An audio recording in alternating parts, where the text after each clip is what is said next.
Nous allons étudier le Daf Nun Aleph dans Masechet Nedarim et nous rappelons très rapidement ce que nous avons étudié dans la page Nun. Il y a eu beaucoup d'Agadot. On a rapporté les histoires de Rabbi Yehuda qui était très très pauvre, qui n'avait pas de quoi se vêtir et qui ne voulait pas profiter de ce monde même s'il y avait la possibilité.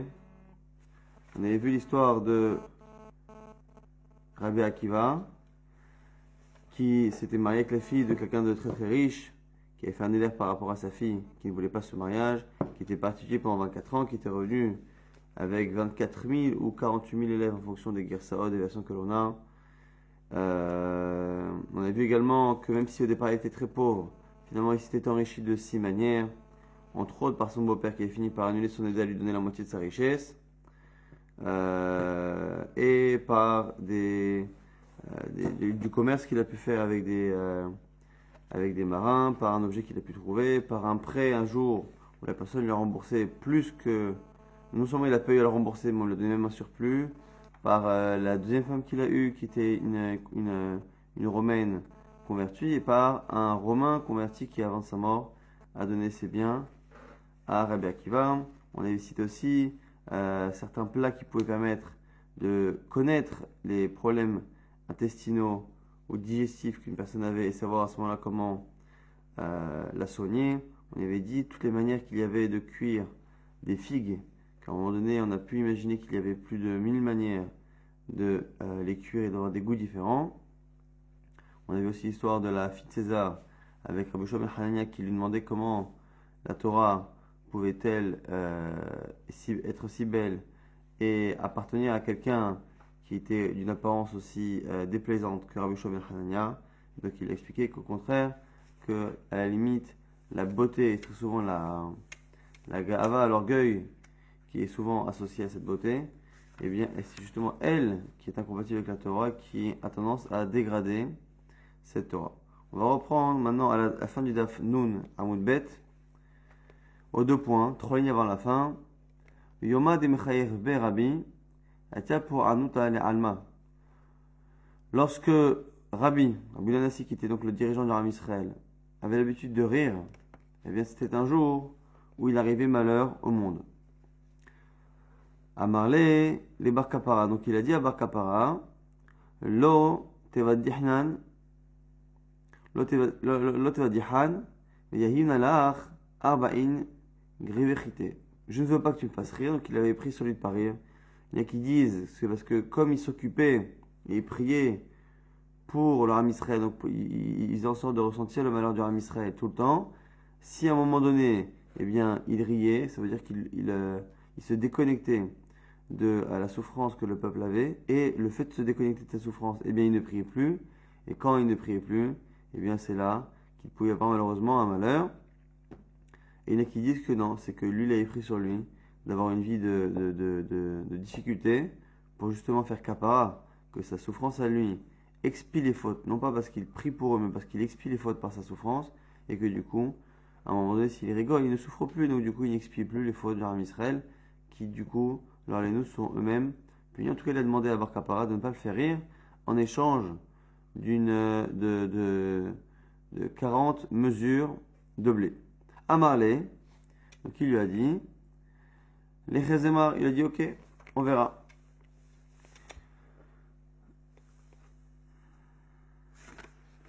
Donc, il a dit quoi? Il dit Chazemar, on verra des chol, griva de baina, shakina. On verra exactement ce que je prendrai, quelle mesure je prendrai.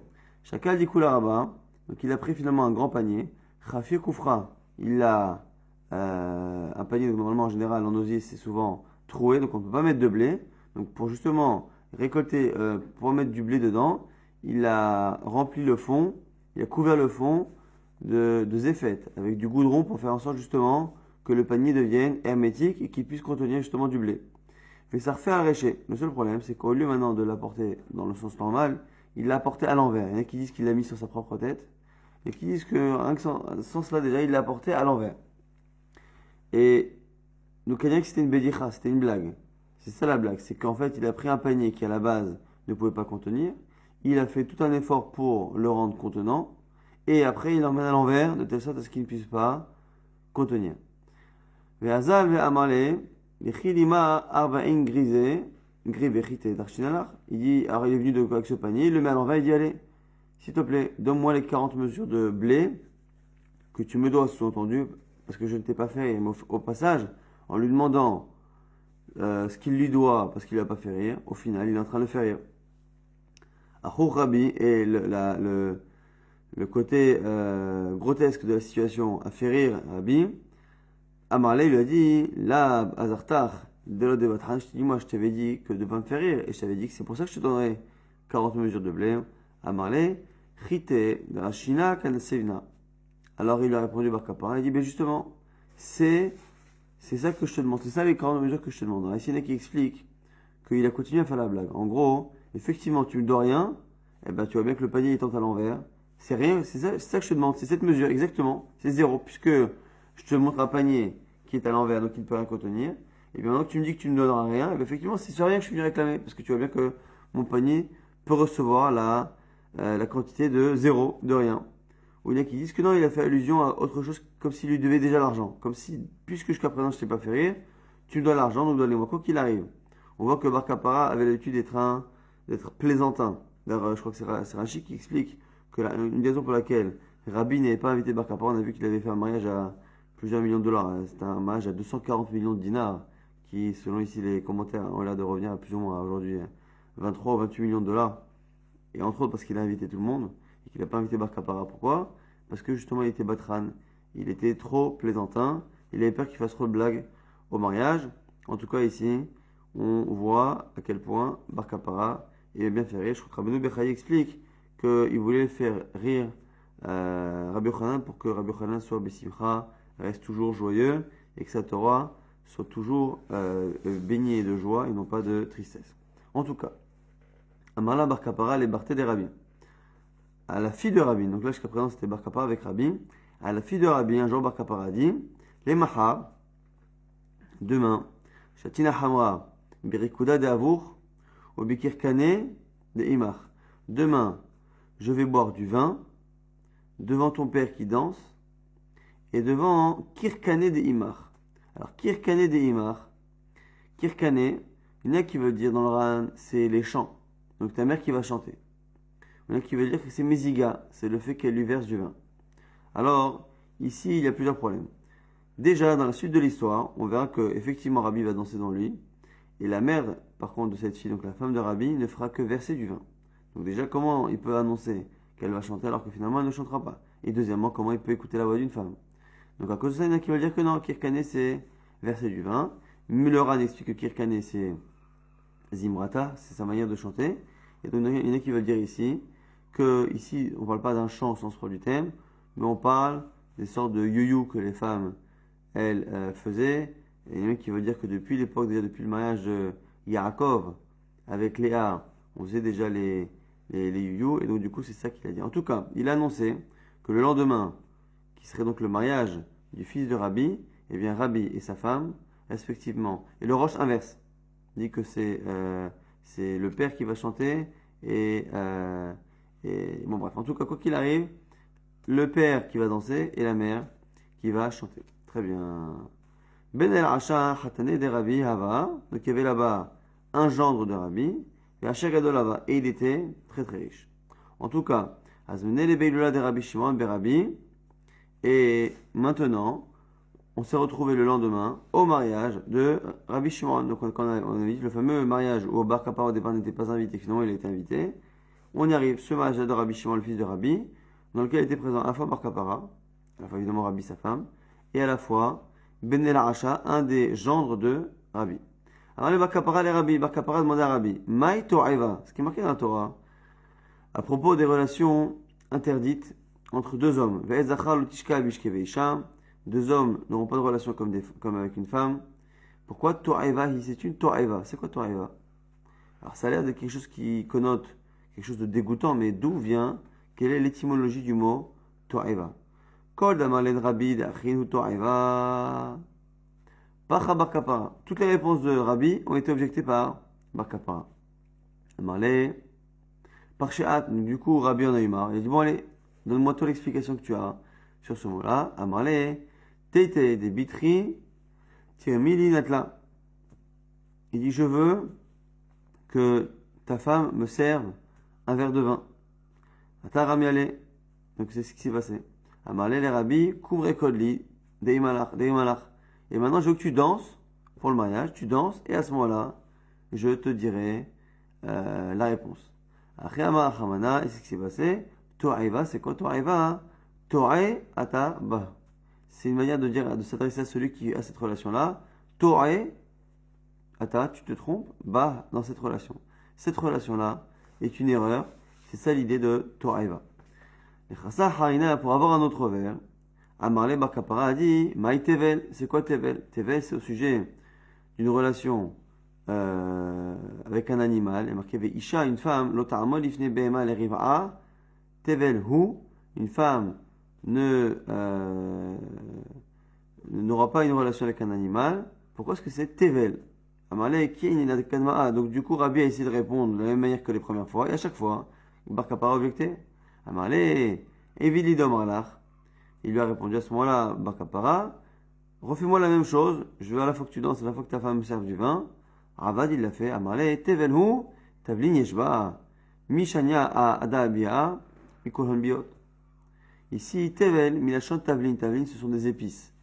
Et c'est ici une manière interrogative, exclamative. Est-ce que réellement cette relation-là est un Tavlin, Tavlin? Donc c'est quelque chose finalement qui vient donner un goût différent à un plat. Le même aliment, avec des épices différentes, peut justement avoir un parfum différent.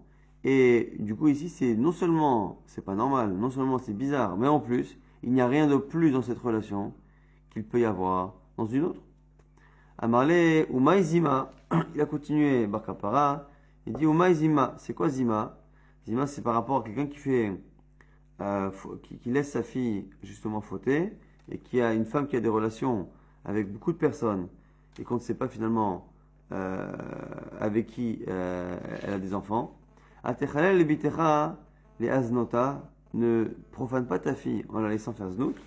Velotizne aretz ou male aretz zima, de telle sorte, ne la laisse pas faire de telle sorte à ce que la terre, eh bien, soit elle-même mezana, fasse znout.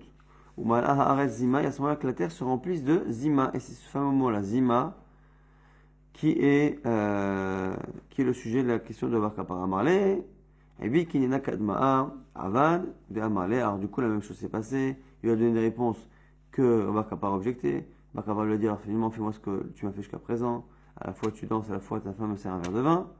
Et à la fin, il a dit, c'est quoi? C'est Zomahi. Zimahi, Zomahi. C'est-à-dire, cet enfant-là, Zomahi.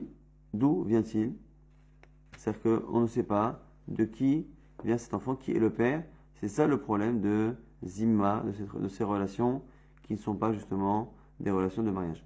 Le Yachid ben el Asha Levisbal, le gendre de Rabbi qui était présent, n'a pas supporté cette situation où Bar Kapara, parce qu'à chaque fois il montrait à Rabbi qu'il connaissait mieux que lui, eh bien c'était pas tellement respectueux pour son beau-père. Lui et sa femme se sont levés du festin du mariage. Agmani Maï ben El Asha. Pourquoi? Quelle était la force de Ben El Asha?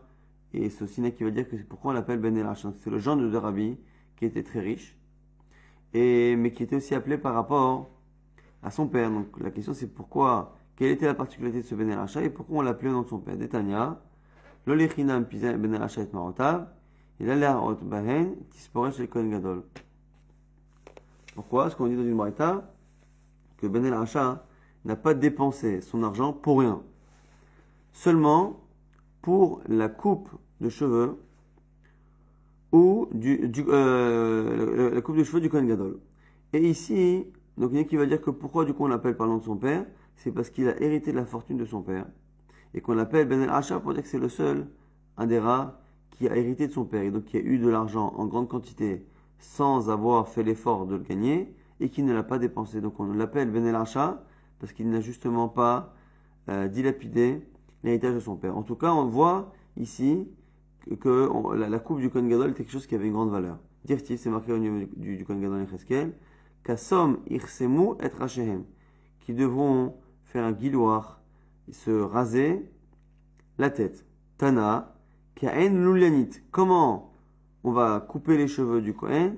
Comme ce qu'on appelle Loulianit. Maï Loulianit, c'est quoi Loulianit? Amaravioda, Tisparna Yahidaa. C'est une coupe Yahidaa unique. Elle m'a dit Yahidame, elle ressemble à quoi? Amarava, Rocho, Shelze, Betsad Aikaro, Shelze. Et nous Tispot, Shel Kohen Gadol. C'est quoi l'Uliana? C'est quoi cette coupe particulière unique? C'est le fait qu'il y ait la fin d'un cheveu qui touche la racine de l'autre cheveu. Là, je ne sais pas exactement comment ça fonctionne, mais en tout cas, c'est une coupe qui est particulière, qui est une très précise et qui vaut son pesant d'or, qu'on appelle le lianite, et qui est la coupe du Kohen Gadol. On revient maintenant sur la Mishnah. On dit dans la Mishnah que lorsqu'on faisait un éder par rapport à tafshil, par rapport à un plat, eh bien on est autorisé, on avait dit, à cet œuf particulier-là, et on était aussi autorisé à bidlaat, à remutza, à une courge remutza. Alors moi pose la question, maïdlaat remutza, c'est quoi cette courge remutza? Et ici on a une marloquette. Amar Shmuel, Kara, Karkouzaï. Shmuel dit c'est une sorte de courge, c'est une courge d'une région qui s'appelle Karkouza.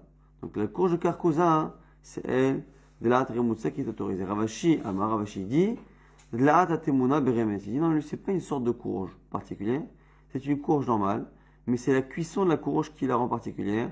C'est une courge qui est cuite dans des cendres. On prend des cendres chaudes, on enfouit dedans la courge.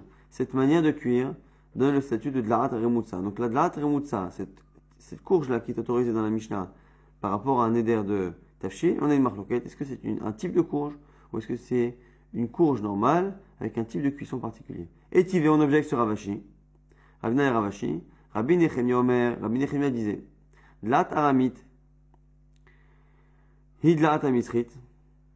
Il disait que Dlaat aramit, la Dlaat araméenne, est plus ou moins c'est la même sorte que Dlaat amitrit. Et elle est Kilaim imaïvanit, Kilaim imaremutsa. Et ce type-là de courge araméenne, qui est plus ou moins la courge égyptienne, cette courge égyptienne ou courge araméenne, elle est kilaim, elle fait kilaim. Si les racines se mélangent avec la yivanite, la courge grecque, et la courge remutsa, eh bien ça fait kilaim. Et on voit ici que l'on ne parle pas, que la remutsa, c'est pas une courge normale qui est cuite, puisqu'on parle ici de kilaim, lorsque la courge elle est encore en terre, et que les racines se mélangent, ça fait kilaim. Donc on voit bien ici que l'on parle de type de courge, la courge araméenne, la courge mitzrite, la courge de Grèce et la courge remutza, la courge de la région de Karkouza. Donc du coup, ça a l'air d'être une contradiction à Ravashi et une confirmation de ce qu'a dit Shmuel. Là, on a dit effectivement, Tioufta, c'est bien une contradiction à Ravashi. On a dit dans la Mishnah, Anoder mi ma'asek kedera, celui qui fait un éder par rapport à ma'asek dera, ce qui est cuit dans une marmite. Et Nasso, et là, ma'asek retarta. Il n'a l'interdiction que de quelque chose qui a cuit beaucoup. C'est ça un ma'asek dera, quelque chose qui a vraiment cuit, qui a été chauffé beaucoup dans la marmite. Amar kodam ayoren ekdera shenitoem, asu bechol anase vekdera, celui qui fait un éder par rapport à yored l'akdera, à tout ce qui passe par une marmite. Asu bechol anase vekdera, il est interdit à tout ce qui passe dans l'akdera. Donc on fait un chiluk ici. Ma'asek dera, c'est quelque chose qui cuit longtemps dans la marmite. Yored l'akdera, c'est quelque chose qui fait un passage. Quelque chose qui fait un passage dans l'akdera. Il suffit qu'un aliment passe 5 minutes dans une marmite, eh bien il est considéré comme étant yored l'akdera, étant passé par l'akdera. Par contre, ma'asek dera, c'est quelque chose qui a cuit très longtemps dans une marmite kdera. Très bien. À ce sujet, il y a une braïta. Tanya anoder, mina yored l'akdera, asur ba yored la ilfas. Comme yored l'akdera, c'est quelque chose qui est passé par une marmite, eh bien celui qui fait un éder par rapport à yored l'akdera, tout ce qui passe par une marmite, eh bien il a l'interdiction, en tout cas à l'époque, même des choses qui vont dans un ilfas qui sont frits.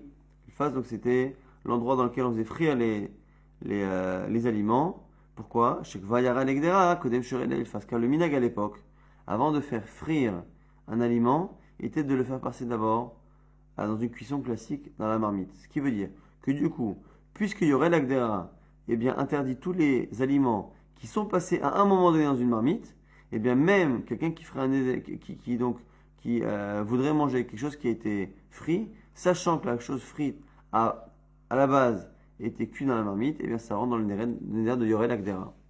Par contre, Mina Yored la Ilfas, celui qui fait un néder de quelque chose qui est passé par la poêle sur laquelle on fait de la friture, et bien Moutar Yored Agdera, et bien il est autorisé à ce qui est cuit dans une marmite, parce qu'en général, ce qui est cuit dans une marmite ne passe pas au préalable, évidemment, dans une poêle pour être frit.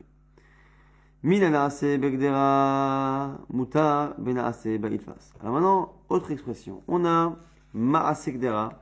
Maasegdera, c'est quelque chose qui est resté longtemps dans une marmite. Yorelagdera, c'est vraiment quelque chose qui a passé quelques instants. Donc on est aux deux extrêmes. Quelque chose qui a passé toute sa cuisson et très longue dans la marmite. Quelque chose qui n'a quasiment rien passé dans la marmite si ce n'est quelques instants. Et naaselegdera, c'est entre les deux. C'est quelque chose qui n'est pas resté que quelques instants, quelque chose qui n'a pas passé une cuisson très longue, mais qui s'est terminé dans l'agdera. Naasava agdera, c'est l'aliment qui a finalement été, qui a terminé sa préparation dans une marmite. Mutar benaase bailfas.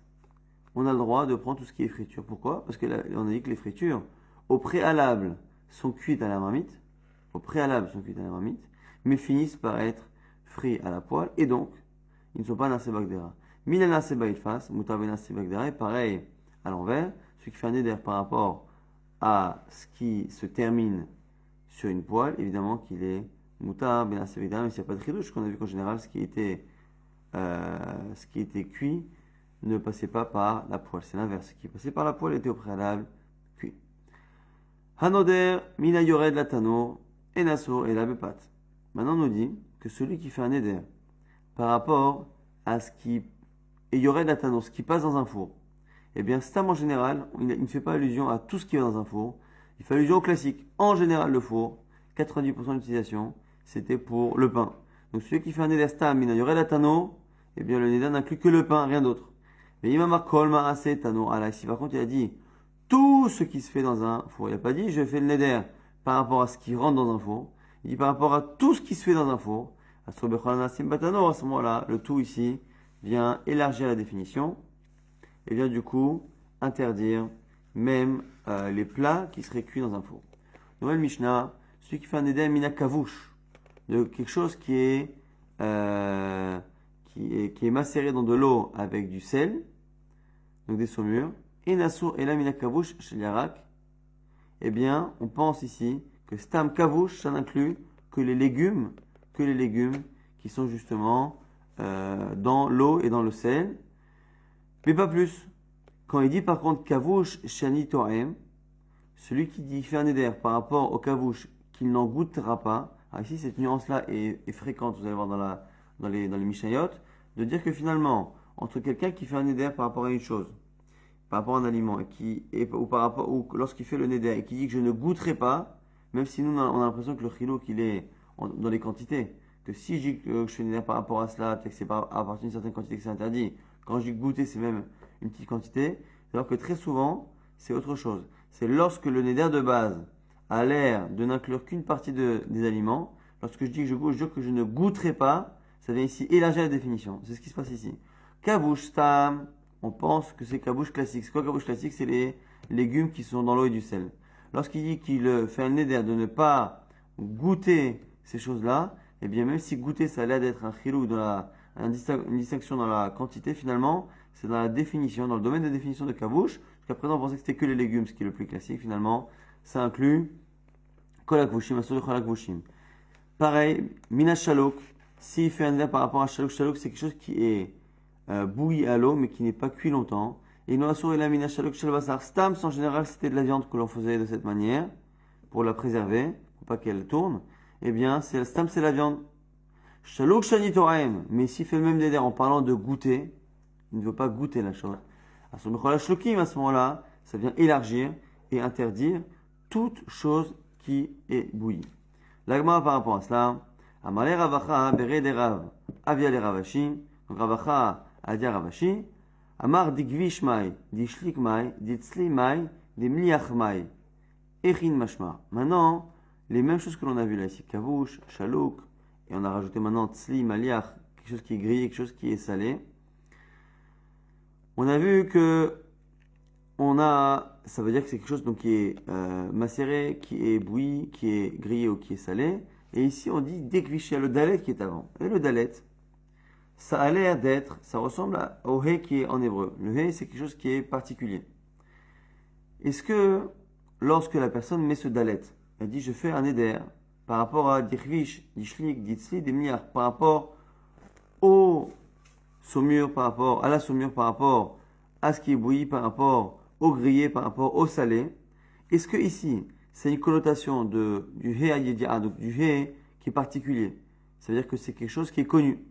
Si c'est cela, si on dit qu'il fait une éder par rapport à cela, c'est-à-dire qu'il fait une allusion à tous les aliments qui en général sont bouillis, qui sont cuits, qui sont macérés, ainsi de suite. Si par contre on dit non, on dit que c'est pas par rapport à quelque chose de connu, eh bien à ce moment-là, ça reviendrait inclure tous les aliments qui en pratique ont été, ont été salés, bouillis. Donc il y a une différence. Est-ce que le dalet ici vient nous parler de quelque chose de connu et à ce moment-là, ça n'inclut que les aliments qui ont l'habitude d'être cuisinés de ces manières-là, mais pas ceux qui en pratique l'ont été, mais qui n'ont pas en général l'habitude, parce qu'on parle de quelque chose qui est connu, ou est-ce que non? C'est lui nous apprendre simplement, Stam, que ce qui est kavouche, ce qui est chalouk, ce qui est tzli, ce qui est miar, et bien finalement les maasé, ce qui en pratique a été fait, est interdit. La Gemara dit titivae, la question reste ouverte sans réponse. Nouvelle Mishnah, minat salim, ce qui fait un éder par rapport à ce qui est grillé, et nasur et la minat sali chez le bassar. Ça n'inclut que la viande grillée. Livré Rabbi Yehuda, c'est Rabbi Yehuda qui le dit. Sali shani toraim, pareil, s'il dit qu'il ne goûtera pas quelque chose qui est grillé, asur bechol atsulim, pareil, ça vient inclure tout ce qui est grillé, même ce qui n'est pas de la viande. Minamaliach et nasur et la minamaliach chez dag, pareil, celui qui interdit quelque chose qui est salé, eh bien, quelque chose qui est salé en général, c'est les poissons. Maliach shani toraim, asur bechol amnochim, celui qui dit qu'il ne goûtera pas quelque chose de salé, ça inclut tous les aliments qui sont dans leur sel, ou qui sont dans le sel. Dag dagim shani toraim, celui qui fait un éder par rapport à dag dagim, poisson poisson. Alors poisson dag c'est au singulier, dagim au pluriel, ça vient élargir la définition. Asobaen ben begdolim ben miktanim, ça inclut les gros les petits. Ben melochim ben tfelim, qui soient salés ou pas salés, ben chaim ben mevushalim, qui soient crus ou cuits. Parce que ici encore une fois dag et dagim, dag en général c'est au singulier, donc ça vient à prendre les poissons qui sont assez grands pour qu'on les vende à l'unité. Et dagim au pluriel, ça vient montrer les poissons qui sont assez petits pour n'être vendus que en quantité qu'au pluriel. En tout cas, celui qui fait l'éder par rapport à dag dagim, qui inclut tous les types de poissons finalement, quel que soit le type de préparation, de cuisson ou la taille, muta betarit terufa, on a le droit de prendre tarit. Tarit rufa, tarit c'est un grand poisson, mais qui était mangé de manière émiettée, comme le thon un peu, et donc qui n'était pas mangé entier, et bien c'est moutar, parce que dag, dagim, c'est-à-dire que ce soit des poissons petits ou grands, salés, pas salés, ou crus ou cuits, et bien ce sont des poissons qui sont entiers. Au betsir, au bemoyas, il a le droit à fortiori à ce qui est tir ou moyas, qui sont finalement du jus plus ou moins de poisson, un qui est un liquide qui provient, jus de poisson qui provient du poisson lui-même, et l'autre c'est une huile dans laquelle le poisson est resté et qui a pris le goût du poisson. Quoi qu'il arrive, on a trois types finalement dans le poisson. On a le poisson entier, on a le poisson émietté et on a l'huile du poisson qui a encore moins de mamachous, qui n'a que le goût. Autant le tarit, troufa, il a encore un peu de chair du poisson même s'il n'a pas la forme, mais le tsir et mourias n'ont que le goût et n'ont ni finalement le poisson entier, ni même la chair du poisson. Anodamida tsahana, ce qui fait un état de tsahana. Tsahana, ce sont des petits poissons salés, mais ils sont tellement petits, il y en a tellement qu'on a tendance à avoir dans ce tsahana à la fois des petits poissons entiers, et à la fois certains petits poissons qui ont été écrasés et qui sont finalement sous forme de chair émiettée. Et bien du coup, comme il y a de la chair émiettée, asorbé tarit roufa, ça vient finalement interdire même le tarit roufa, qui finalement a ce point commun là que lui aussi est émietté, ou mutabetsi ou bemoyas, mais toujours il est autorisé par rapport à tout ce qui est liquide, tout ce qui est ce jus de poisson et cette huile au poisson. Adonamitarit troufa, muta betsi ou bemoyas, c'est celui même qui fait un éder sur tarit troufa, donc c'est ce poisson émietté. Et bien comme il parle de poisson émietté, il faut qu'il y ait la chair de poisson pour que ce soit interdit. Donc si il prend de l'huile, du jus de poisson, il n'y a aucun Problème. Tanya une braïta qui dit Rabbi Shimon ben Elazar Omer, Dag Shani Toem, celui qui fait un éder par rapport à Dag, eh bien, il est à Sour Begdolim, ça inclut les grands poissons. Ou Mutabektanim, il a le droit de prendre les petits poissons. Daga, avec un He. Shani Toem, que je goûte, à Sour Begtanim, Mutabekdolim, il a le droit de prendre les grands, mais pas les petits. Donc, on est en train de dire ici que Dag, ça parle de grands poissons, strictement, et Daga, ça parle strictement de petits poissons. Dag Daga, s'il dit les deux, Dag Daga, Shani Toem, à Sour Begdolim, Begtanim, il n'a pas le droit aux deux, évidemment. Amané Rafa l'a abayé. Mimaï de Dag, Shani Toem, Gadolo. Rafa pose la question. Il dit, mais je comprends pas. D'où sait-on que Dag, c'est un grand poisson? Yerti, c'est marqué. Vaiman Hashem, Dag Gadol, livre Yona. Hashem a envoyé un grand poisson pour avaler Yona. Ce grand poisson qui a avalé Yona, donc il est forcément grand, et on l'appelle Dag. Dag m'a dit, oui, mais attends, il y a une contradiction dans Yona. L'artif, c'est marqué plus loin. Vaït Pallel Yona el Hashem, Elokav. Yona a prié vers son Dieu. Mime'e Haddaga. Il a pris d'où? D'à partir du ventre du daga. Donc ce même poisson qu'on appelait dag il y a un instant, on l'appelle maintenant daga. Donc tu vois bien que finalement, il n'y a pas de différence. Il m'a dit Hallo Kashia. Il m'a dit c'est pas évident que ce soit une kushia. Dis-moi pas, t'es dagadol ou bala'adak adapté qu'il a été rejeté par le grand poisson et avalé par un petit, en sachant que je ne vois pas comment un poisson qui peut avaler un homme est considéré encore comme petit en tout cas. Et là, daga shabay or meta. L'objection, elle est dans tous les cas plus forte par rapport à un passage dans Shemot qui parle des poissons qui sont morts dans la première plaie d'Égypte. Daga shabay or meta. Les poissons qui étaient dans le fleuve sont morts. Daga, on a dit, nous, c'est les petits. Donc ça veut dire quoi? Ça veut dire que finalement, dans le fleuve du Nil, daga, c'est que les petits. Donc, Ktani meto, Gdolim lo meto. Donc les petits poissons sont morts et les grands ne sont pas morts. C'est quoi cette plaie? Si finalement les grands poissons sont là, c'est pas une plaie. Et là, la Gemara donc dit que finalement, tu es obligé de dire que comme dans Yona, tu vois qu'il y a les deux. Non, daga, mashma gdolim, ou mashma tanim, ou bindarim, malach achal eshon benadam. Daga, ça veut dire à la fois petit, à la fois les grands. Simplement, dans les narim, on va en fonction de la chaîne des gens et pas en fonction des psukim, comme on l'a vu hier. Et du coup, les gens, daga, parlent en général de petits poissons. Alors, la minat sahana, on a dit sahana, c'est ces petits poissons-là, salés, qui parfois ont une partie qui sont justement écrasés. Eh bien, il peut prendre tsir ou mourias, les jus et les huiles de poisson. Malé rabina le ravashi, amar, are alay, tsirin, mai. Tsichana, ok, c'est ce genre de poisson. Maintenant, tsichana, ça connote, pourquoi ça s'appelle comme ça? C'est parce que ça a une odeur forte.